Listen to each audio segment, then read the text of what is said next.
সফলতার ভিত্তিতে আমাকে বিচার করো না, আমাকে বিচার করো আমার ব্যর্থতা এবং ব্যর্থতার পর ঘুরে দাঁড়ানোর ভিত্তিতে। সুখে থাকাই জীবনের চরম সার্থকতা নয়, বরং কাউকে সুখে রাখতে পারাটাই হলো জীবনের সবচেয়ে বড় সার্থকতা। গতকাল চালাক ছিলাম, তাই পৃথিবীকে বদলাতে চেয়েছিলাম। আজ আমি বিজ্ঞ, তাই নিজেকে বদলাতে চাই।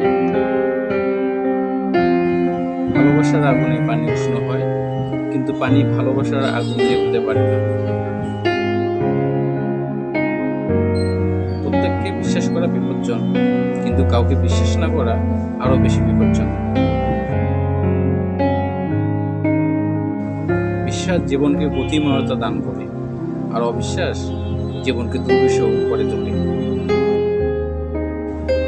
তোমার বন্ধু হচ্ছে সে যে তোমার সব খারাপ দিক জানে, তবুও তোমাকে পছন্দ করে।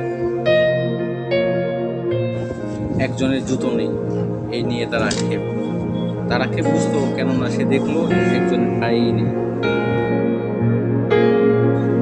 সে ব্যক্তি মুমিন নয় যে নিজে তৃপ্তি সহকারে আহার করে, সে তার প্রতিবেশী অনাহারে থাকে। আমি আল্লাহকে সবচেয়ে বেশি ভয় পাই, তারপর সেই মানুষকে ভয় পাই যে আল্লাহকে লুটেই ভয় পায়। যে দৃষ্টির সঙ্গে মনের যোগাযোগ নেই, সে তো দেখা নয়, তাকানো। আগুন দিয়ে যেমন লোহা চেনা যায়, তেমনি মেধা দিয়ে মানুষকে চেনা যায়।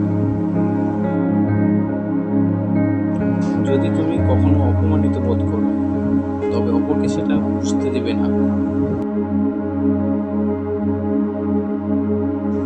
পরিপূর্ণ তৃপ্তি নিয়ে ঘুরে ঘুরে থাকাও ভালো, অতৃপ্তি নিয়ে বিরাট অট্টালিকায় থাকার কোনো সার্থকতা নেই। স্বপ্ন দেখতে জানলে জীবনের কাঁটাগুলোও ধরা দেয় গোলাপ হয়ে।